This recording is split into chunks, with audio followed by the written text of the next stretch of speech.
just got home from facilitating an amazing panel discussion for International Women's Day, and I thought that I would share with you the 3 things that I do that I think sets me apart as a facilitator. Number 1 is your panel has to feel incredibly comfortable. I do that by making sure I'm on a call with them prior. I'm sending them a text message so that they've got my details. I'm working through the questions with them. I'm helping them feel really comfortable and giving them complete faith that I have got them. No matter what happens, if something can go wrong, I've seen it go wrong.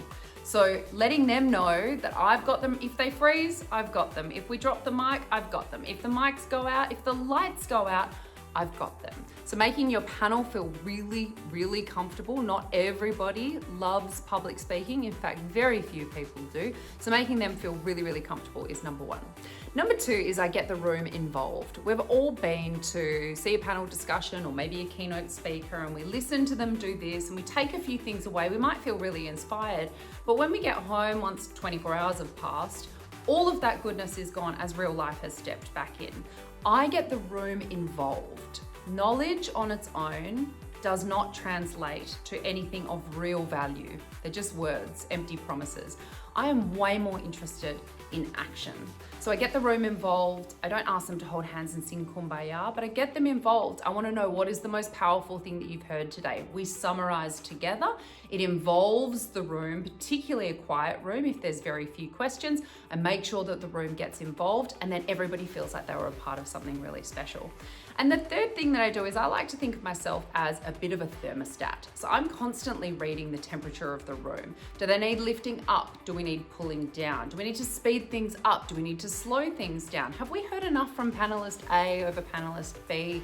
I can see that the table at the back has totally lost interest. I need to bring them back in. So my job as a facilitator is to almost be like a conductor, to make sure that everyone is singing from the same hymn sheet, and to make sure that when we wrap, people say to you, that was the best event I've ever been to.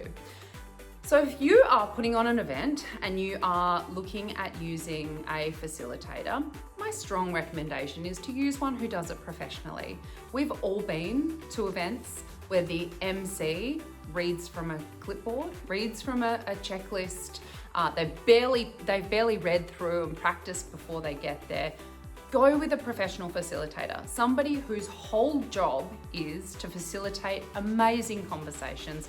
Trust me, your guests will thank you for it because they're giving up their precious time to be there, and you want them to leave saying, I am so glad I gave up my time to do that. That is what a professional facilitator and what I can deliver.